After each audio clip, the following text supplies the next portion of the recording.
Thanks for being here, man. I'm so happy. I mean, I'm here because it's my place, but I'm glad you're here with us. Exactly. Well, that's quite a statement, honestly, to have your own plastic surgery place. First of all, introduce yourself. Sure.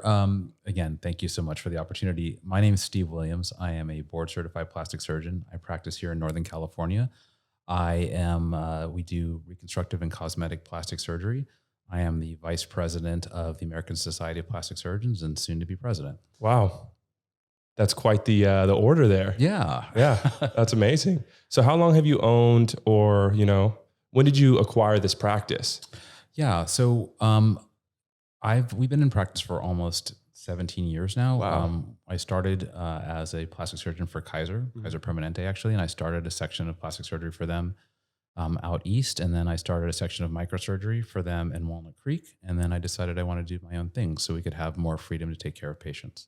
So what does that process look like to be at a place like Kaiser Permanente, which I assume, has a certain structure, to then say, you know what, I want to kind of emulate this structure and, build my own? How does that? Yeah, so it's really a great question. Kaiser is really about reconstructive surgery primarily. And so when we were there, we did breast reconstruction, we did some hand surgery, we did some microsurgery for them. But we didn't do as much cosmetic surgery. Mm-hmm. And when we transitioned, we kept all the reconstructive parts, but we added the cosmetic surgery parts. The main thing, the primary reason I left Kaiser was I wanted to be more in control. Mm-hmm. I wanted to be able to say yes more often than I was able to at Kaiser. And I wanted to be able to do a wider variety of surgeries for my patients. Nice. You mentioned something I want to kind of touch on. Kaiser didn't offer the cosmetic side. Right. And I imagine when people get, surgeries done health-wise, right? Like let's say I broke my nose, I have a deviated septum. Right. If you're going in and I'm coming out, right? I would want it to look better in a certain sense. It's absolutely a natural thing to expect and to want. And some Kaisers do offer some cosmetic services. Our regions did not. Mm-hmm. And so that's really the point. We want to take care of the whole patient. Yeah. Reconstructive surgery is incredibly valuable. It's an incredibly important part of what plastic surgeons do. And that's why I still do it. But we really also wanted to be able to provide those cosmetic services because looking like you feel on the inside and having that power to self-determine is really important. Yeah. And I think it goes hand in hand because it's all health at the end of the day. Absolutely. Because it leans into mental health as well. Yeah. Because if you look better, you feel better, you perform better at work, relationships. That's right. Be personal or, romantic. Yeah. And it's also the control of your own body, which obviously in recent days is becoming more and more of a discussed topic. So how do you feel about that topic? Because I thought the same thing when you mentioned it. When you are talking about feeling on the outside like you do on the inside and trying to match that, have you come across any patients, and I don't know if that breaches any confidentiality, but have any patients come to you with that desire to, let's say, change gender, for example? Yeah. And so we do some transgender surgery. I don't do bottom surgery just because sometimes it's a little bit more complicated. I think it requires a more diverse set of resources that our practice doesn't currently offer. We do some top surgery, and it's really back to the concept that people should have control over their own bodies, and adults who are mature and psychologically well, they should have the ability to determine what they want. So I think you made a good point, and I think there's a reason you emphasized it. When you say adults who are psychologically mature, do you think there is, because I've heard a lot of things in the, industry in terms of, health, plastic surgery, et cetera, where there are certain doctors who don't do the required evaluations and ensure that the patients might be up to a certain standard to make those decisions. Because I think that might be a hot topic within the plastic surgery world. It's like, where does the line kind of draw? So I guess I ask, are there certain procedures or ways that you evaluate someone? Yeah. And have you ever kind of turned anyone down? Absolutely. We turn people down all the time. And not because we don't want to help, but because either the expectations aren't correct, or we're not going to be able to meet what they want, or they're not healthy for it. And it's a really big question, but the nuts and bolts of it are, there's really multiple things you have to think about. You have to think about, is the patient healthy enough for the surgery? You have to make sure that the patient emotionally is ready for the surgery.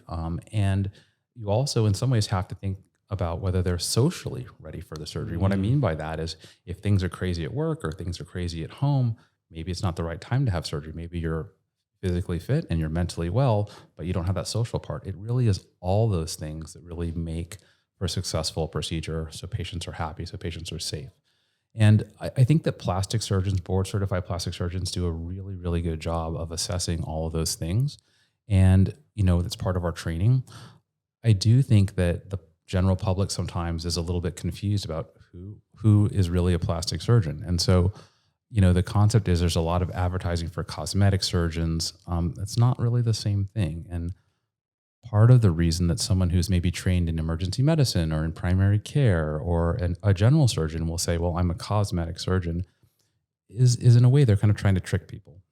Because there's really no better training. There's no person who's better trained to provide the complete spectrum of reconstructive, cosmetic, or aesthetic procedures than a plastic surgeon, because we're trained in every part of it. Yeah. So when you say cosmetic, would you define that almost as topical and plastic surgery? So how would you differentiate the two? Yeah. So it's a really good question. So plastic surgeons definitely perform cosmetic or aesthetic surgery. It's just a little bit of kind of which word you're choosing. But there are, and certainly in California and in other states, there are laws about saying if you're board certified or not. Wow. There are only certain specialties that are recognized by the government as being eligible to say you are board certified. Things like pediatrics, neurosurgery, orthopedics, urology, psychiatry, and plastic surgery. There is no recognized board of cosmetic surgery. And so what we find is there are doctors who aren't trained as plastic surgeons, but they want to do these procedures. They want to take care of people, and they recognize that there's money in it. And instead of doing the right thing, which is saying, hey, I'm going to go back to residency, I'm going to go back through that training, and I'm going to become a board certified plastic surgeon, they kind of take the shortcut. And it's not really fair to the patients. So when you hear someone say cosmetic surgery, it's almost kind of, they're trying to walk that fine line of, I want to say I'm a plastic surgeon, but I know I'll get in trouble because that comes with board certification and I don't have the qualifications to say so. That's correct. And some, and again, it varies from state to state a little bit, but some people will go as far as, I'm going to sign up for the American Academy of Cosmetic Surgeons, and they're going to say that I'm a diplomat, or they're going to say I'm board certified in cosmetic surgery. And these are typically very small companies that are run out of a PO box that say, hey, if you send us $500, we'll photocopy a certificate and send it, and you can put it on your wall and you can fool whoever you want. Yeah, it's like getting the qualifications to like ordain a wedding or something like that. You just mail it in. Yeah, except worse, because you're actually dealing with people's health. You can kill people. Exactly. Yeah. So I think that you kind of touched on a huge thing as well, and I want to kind of get back to that, is when people think of plastic surgery, I think a lot of people are, mainly thinking, here you go, right here, thinking about implants and, definitely the more, I don't want to say superficial because it's not, because it really plays into mental health, but the obvious things. But I think you touched on reconstruction. So when you say reconstruction, if you want to dive into that a little bit more, what are some typical procedures that involve that? Yeah. So again, great questions. The concept is plastic surgeons like to say we operate on the skin and its contents. We are trained in an incredibly wide variety of anatomies, of patient ages, of types of procedures. And so if you think about, if you're in a car accident and your leg gets mangled, the orthopedic doctors may come and put the bones back together. But if there's big soft tissue injuries or even nerve injuries, they call us to come fix those things and put them back together. If someone has a bad genital cancer, so let's say they have some sort of bad uterine cancer, and in order to cure the cancer, they really kind of mess things up in those very sensitive areas. We're the people that are trained to put that back together. If you are missing part of your esophagus, again, because of cancer, we're trained to take part of your bowel, bring in a microscope, revascularize it, and put it together to reconstruct a way for you to be able to swallow. Wow. If you have a tumor at the base of your skull, we are trained to remove part of your skull to kind of push the brain aside very gently. And we usually do this in partnership with ENT or neurosurgery, but we're the ones that are trained to reconstruct those types of things. And so, when people say, well, plastic surgery, it's boobs and tummies and facelifts. Well, yeah, it is that, but it's so much more. And not only is there a wide variety of anatomy and problems that we operate on, but there's a wide variety of ages. We operate on everything from from, the youngest patient, a baby that's 2 or 3 days old, Wow. to a 100-year-old. Wow. That's amazing. And to kind of elaborate on that as well, I think the media and television, I think, kind of play into that stigmatism besides plastic surgery, because the things you mentioned, like, that's amazing. Like, that's, to me at least, like neurosurgeon level, to take someone's, small intestine, right, and then essentially transplant it. Like, that's like high level stuff. But I think that shows like Botched, for example, kind of like, oh, plastic surgery, boobs, butt, nose job, chin. Because those things are more, more popular, and they resonate more with the general public in terms of, I'm going to watch this show about this. Yeah. But, there are a lot of people that are touched by things that plastic surgeons do all the time. Breast cancer, incredibly important that people know their resources about breast reconstruction. We just had July 4th. If you lose a finger, we're trained to put fingers back on. Wow. The bones, the nerves, the blood vessels, all of that. We just have an incredibly wide breadth of training. Yeah, that's awesome. So what would you say the most rewarding surgery, and obviously I imagine there's a handful because you've been a professional for so long now, but just one that comes to mind, what is like the most rewarding experience? Or, someone came in and they left with tears in their eyes because they're so thrilled with the results of either reconstruction or, kind of. Yeah. I get asked that question all the time by patients. What's your favorite surgery to do? Mm-hmm. What would you do all day long? And, the answer really is, part of the reason I like plastic surgery, and part of the reason that, plastic surgeons are drawn to this, is there's a lot of variety. Mm-hmm. And we're presented with different concepts, different problems, different patient groups all the time. And it really is that ability to kind of bring your A game to a complex problem that maybe you don't see every day. That's what moves us forward. And that's kind of what I like. There really is no specific surgery I like. In terms of memorable moments, there are a lot of them. And that's, it's an incredibly rewarding career. When people say, what was one of the surgeries that affected you the most? It probably, like everything in life, it's one of those things that happened really early to me. I went to medical school at Yale, and I stayed at Yale for my plastic surgery training for my residency. And there was a surgeon by the name of Deepak Narayan who was my attending. And there was a gentleman who was working at a mixing facility, and he got his arm essentially like twisted and avulsed off in a mixing machine. And it was just, there was so much trauma and there were so many things to fix. And, as a trainee, you're really motivated, you're really excited. Yeah. And, I'm an old man. And so this was the old days of training, before the 80-hour work weeks and before kind of this, probably more protected, more sheltered type of residency. Mm-hmm. And so in that particular case, Dr. Narayan and I spent 26 hours operating on that person. He and I took 2 15-minute breaks throughout the entire case. And I remember I finished that case and I was like, wow, I'm just so tough. I'm so strong. And look how much this program has trained me. I'm amazing. And Dr. Narayan came to me and said, Steve, you did a great job. I want you to go see the patients that are in the hospital, and then go home and sleep, and we'll see you in 6 or 7 hours. And I was done. I had reached the limit of what I could physically do, what I could emotionally and mentally do. And so I did that, and I went home.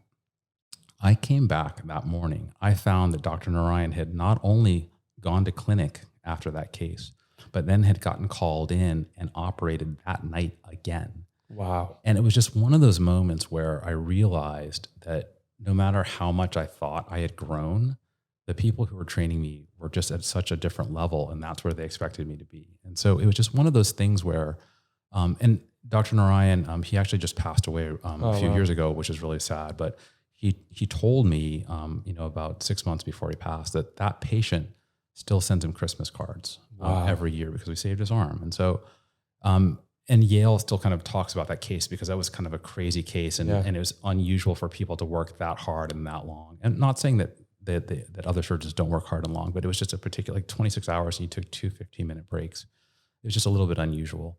But those experiences were really important in kind of creating who I am as a surgeon and what I thought was important. It's that kind of energy, it's that kind of dedication, it's that kind of attention, it's that really, in some ways, almost inability to be tired or inability to lose focus. That's kind of what was expected. Well, I think with your profession, like you're saying, I think with any profession, honestly, that is as rewarding as you say it is, like there comes that natural, almost I would consider it like this tireless energy because you know you're doing something outside of yourself, right? It's not, I wouldn't say it's a selfish profession that you're in because you are making such a change in these people's lives. I imagine you feel when you're really in the zone, you know, this kind of like, you know, you're not even there in a certain sense. I mean, that's kind of what we're trained to do. You know, everything else is supposed to fade away at some point. You know, the distractions or like, you know, did I pay the electric bill? You know, do I need to groom the dog? All those things kind of fade into the distance. And it doesn't mean that surgeons who are working can't multitask or can't listen to music or answer questions, but we have this singular focus where we are there for the patient. And in some ways, it's a little bit unique, that period of time of kind of having this intense relationship with the patient, that you're just there. It's me and you. It's my job to get you through this. It's a little bit unique, and it's very special. At the same time, I will say, it's important that people learn their limits. And so on that day, however many years ago, it was almost 20, 25 years ago now, I realized what my limit was. And I think in some ways that's something that maybe modern surgeons or modern trainees in medicine, they're missing that a little bit because the system is much more protective of their time and doesn't really let people kind of find what those limits are anymore. And I think in some ways that's probably a net negative. Yeah. So what do you think you learned by kind of finding your limit? What do you think you gained from that? Well, I think you understand where those thresholds are. And so it means you can better care for the patients because you're not going to, you know what things start to feel like when maybe you're not making the right decision, or maybe, you know, your dexterity is a little bit less than it was 12 hours ago. It's important to understand those things because you have to plan. You have to plan what your care is. And I think you don't want to find those limits or recognize where those limitations are, you know, in an unstructured environment where that patient's depending on you. So I think it's just part of becoming a good surgeon. Yeah. And I think that's a strong point. So you almost have to early on flirt with the edge a little bit. So then when it comes down to crunch time, you know, like you're making the correct decision, like you said. Yeah, because you're not, there's a safety net there. There's a senior surgeon who is going to say, oh, okay, you're done. Yeah. You know, before something bad happens. But if it's just you and you've never found that point in time, then it's the patient that's going to find where your weakness is. And that can't really ever happen. Yeah. So early on in the very beginning of this interview, you kind of mentioned your accolades a little bit. Can you kind of go into those a little bit more? I understand that you are kind of what's your recognition? You're very high level up in the plastic surgery world, correct? Yeah. I mean, I think I'm not good about talking about myself too much, but yeah, I mean, I think every plastic surgeon is well trained. And myself, I went to Dartmouth for undergrad. I went to Yale for medical school. I stayed at Yale for my medical school training, in my residency. You know, I'm an expert reviewer for the state of California, for the medical board. I have worked my way up through the ASPS, which is our national and international society. They have 94% of all board certified plastic surgeons as members. Wow. And so I was vice president of aesthetic surgery. I'm currently vice president of membership, and in October I'll be president-elect, and next year I'll be president. And so it's a real honor, and it's something that I'm really trying to bring my expertise and perspective to help all of us, to grow. So I think from that standpoint of being, you know, such a figure within the community of plastic surgery, if there is someone out there listening to this who is questioning getting into plastic surgery, or someone who's already in it, what advice would you give them, or what skill set do you think they would require? Yeah. You know, I get these questions all the time, and usually, you know, people say, well, I'm very artistic, so I think I should go into plastic surgery. And, you know, I say, hey, you know, being an artist is fantastic, but, you know, the real things that are required at any kind of elite surgical level to be a good surgeon in general, or to be even a good doctor, are really, in some ways, not being tired, you know, being able to respond and be there for patients. In some ways, they are being resourceful and being creative, not in an artistic way necessarily, but a problem solver. And, you know, being honest and forthright. Sometimes we tell patients things they don't want to hear. And that sometimes requires some degree of courage, both for us and for our patients, because, no one wants to be the bad guy and say, hey, you have a really bad diagnosis here and we're going to stay with you, but this is going to be a rough time for you. Yeah. And so I think all those things, being able to interact with people, being able to listen, being able to communicate, those are all much more important than saying, I can draw really pretty pictures. I mean, that's great too. Yeah. But, there's a lot more about taking care of someone than the art part of it. Yeah, I think there's a lot on the line in terms of like what you're saying. You really have to have a multi-tool set of skills, absolutely, to be able to handle it. Yeah. And I think that kind of even ties into what you were saying about the whole reconstruction side of things. Yeah, and it's something that I think the other thing that's really important to recognize is we're never fully done. And what I mean when I say that is there's always more to learn. Every day I say, what could I have done better? Who could I have listened to a little bit more? What technique could I improve on a little bit? Not to say that we're not doing things well, but you should never be satisfied. You should always continue to grow. You should always try to see what are the next things I can bring for my patients, for my colleagues, for my staff, for my team. It's really this kind of constant evolution that's really important to me. I think that's a great point for any profession as well. And it kind of makes me question or ask, I should say, in terms of always looking forward and improving, are there any new methods or tools or, I know within a lot of these fields now, there's a lot of robotics being implemented. Sure. And, even virtual reality and things like that being implemented into certain scientific fields. There's so many things. And, it's one of those things that there's always evolution. If you kind of look at the history of plastic surgery, we're kind of the innovators. And so we try to pride ourselves on finding that next thing. I think the things to kind of look at, the things that are really going to make differences are, you mentioned one of them, I think virtual reality and augmented reality are going to be really important because it tends to allow for training and for patient interaction and for patient education. And those things are really critical. If you can practice a procedure 50 times, then maybe you don't need to spend 300 hours in the operating room. Maybe 100 hours in the operating room is enough. And so it's better to make those mistakes or have those learning moments, in an augmented reality situation instead of on an actual patient. And so I think there's a lot of opportunity for learning. There's a lot of opportunity for people to get their hands in surgical situations at an earlier time than they're really ready for, so they can begin to prepare for it. And I also think for patient education, it's really, really great. I still do tons of drawings, and my patients who hear this or are watching this, they'll remember that when they come in, I take pictures and we love pictures, but then I start drawing all over the pictures. I'm like, well, this is what this scar is going to look like. And this is how we do the surgery. Increasingly, there are more and more tools that will actually kind of show you schematically and kind of educate patients about kind of what those surgeries are. The other thing that I think is going to be really, really big is the ability to, create tissue in a lab. Oh, wow. And so there have been some really big advances where people are kind of growing, having a 3D printed cartilage framework, and then they put on patients' grown skin, and then they create an ear for them. Wow. And so some of those experimental techniques are getting really pretty good right now. And, the next step is going to be solid organs. So like doing a kidney or doing a liver. And, wow. And those things will be transformative because now we're talking about, in some ways, having spare parts. And so if something is really broken or not great, the ability to fix it. The one thing that would be kind of the ultimate transformation for plastic surgery is being able to do surgery without creating a scar, because that's the thing that I think holds most patients back, at least from a cosmetic standpoint. Yeah. If they knew they could have a procedure that left no scar, there'd be a line, 10 miles long out my door. And so all those things I think we're making more and more advances to, but those are the three that I would pick are going to be pretty transformative. And honestly, off the top, that sounds kind of like a pipe dream in a certain sense, but I don't doubt it the way things are going. Have you seen anything? So, people say that, but what's very, very interesting, and this happens today, is the relatively new field of neonatal surgery. So they can do surgery when, inside the womb, and they do it for relatively severe birth defects that might compromise the birth of the baby.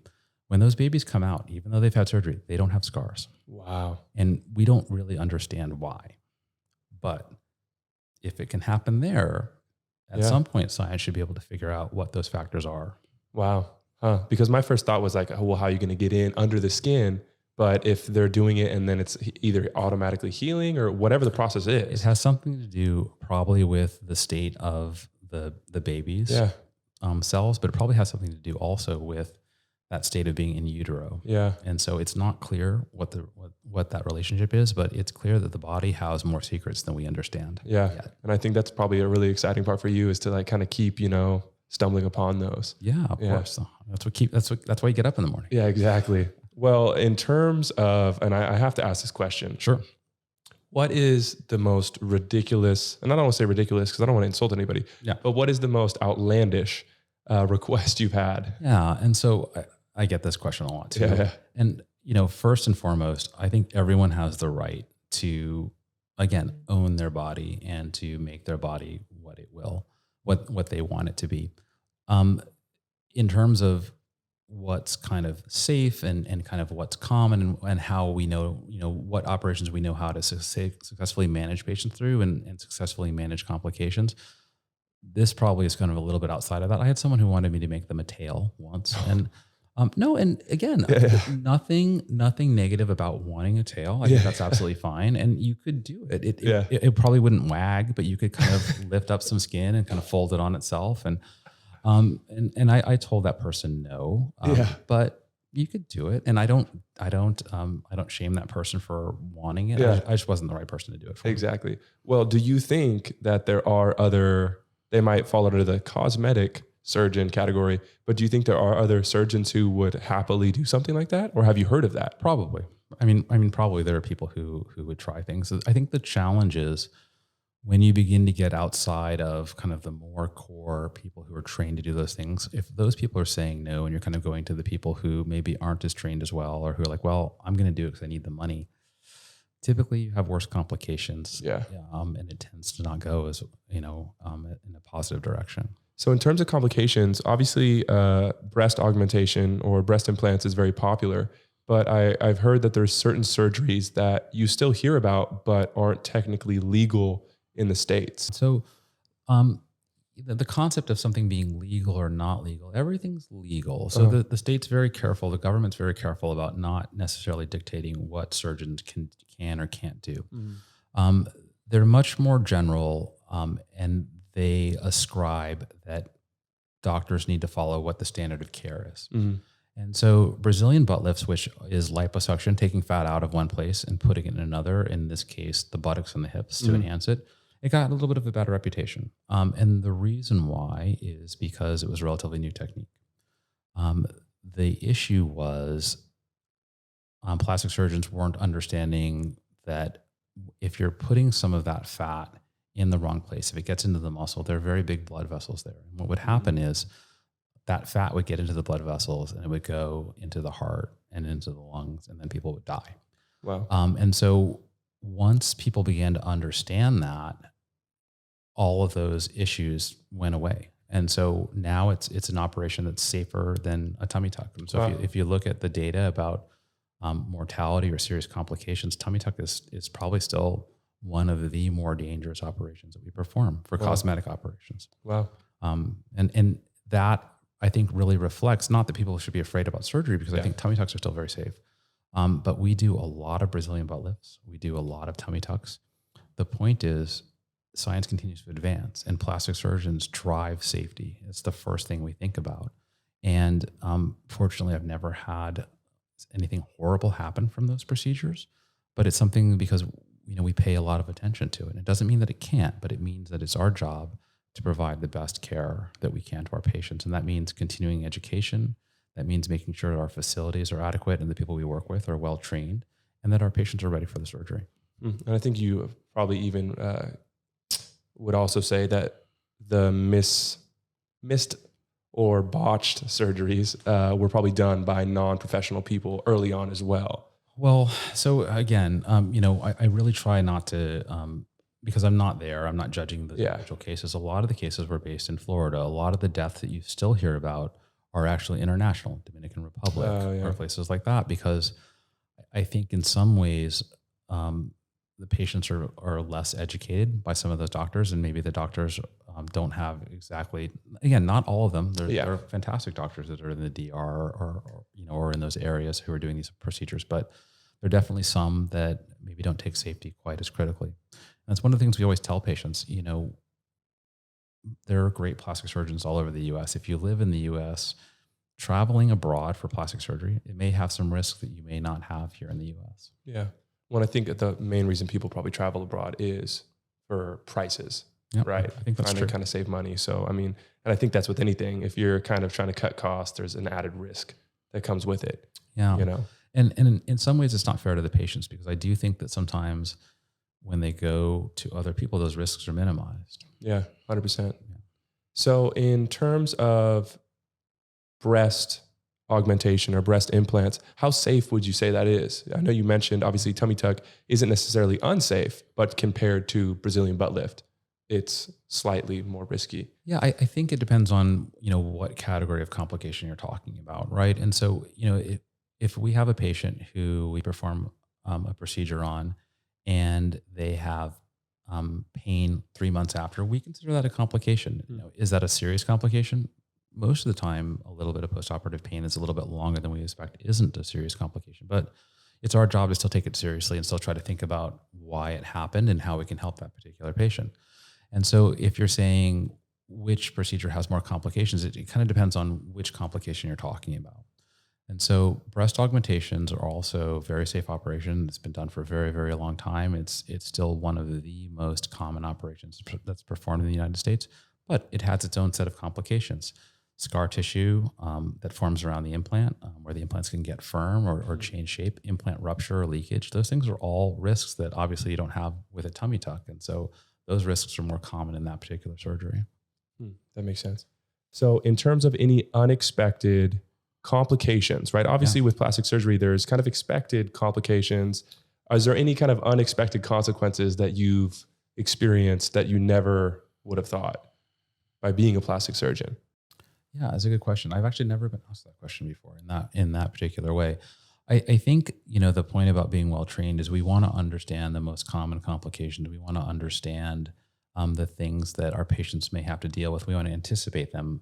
And so even in the unlikely event that they do happen, we have a solution for what we can do.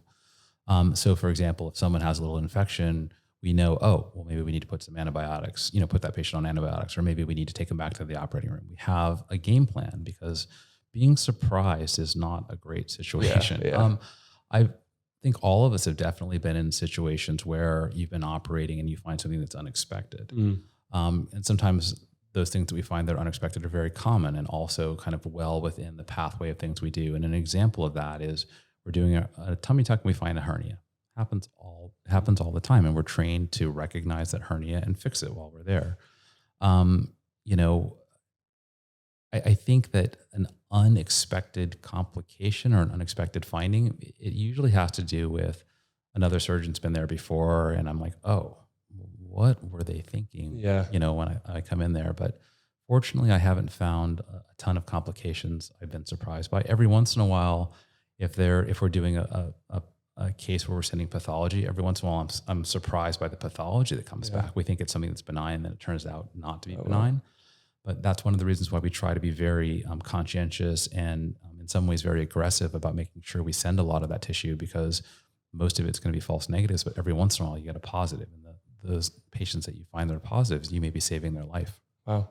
So even outside of the scope of specifically surgery, right? Like I've talked to some real estate agents and I have found out that real estate agency or being a real estate agent is actually one of the most dangerous occupations in the United States. I did not know that. Exactly. Which is like, how is that possible? But I guess that a lot of people will follow them into open houses and et cetera. So it's like real scary stuff. Sure. So alongside of that, outside of complications within the surgery, but maybe things that come with it, right? Because I know a lot of people in the medical field, their family now calls them all day long. Hey, I have this thing. Hey, my throat feels funny. Hey, this. Do you find anything, comical that has kind of come up out of being a plastic surgeon? No. I think when I was dating, I had a couple of girlfriends when I was dating and I was a resident, and I'd be out and a patient would be like, look at this. And they'd be like, what is going on? I'm like, it's a patient. I'm sorry. So sometimes that's, socially there can be a little bit of that, but not really. It's a great profession. It's really, generally our patients are healthy.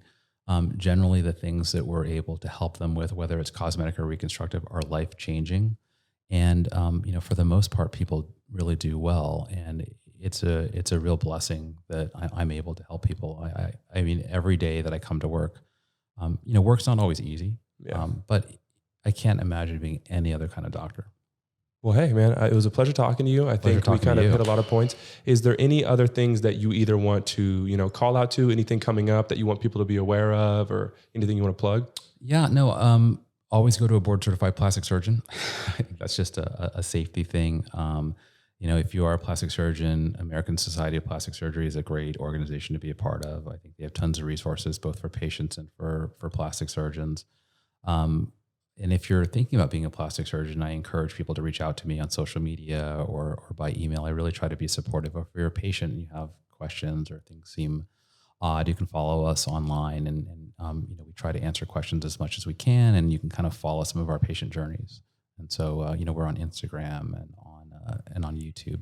Cool. And we'll make sure to put those in the description too, so we can follow you guys. Appreciate it. Cool. Thank you, man. Thank you so much. Yeah, great.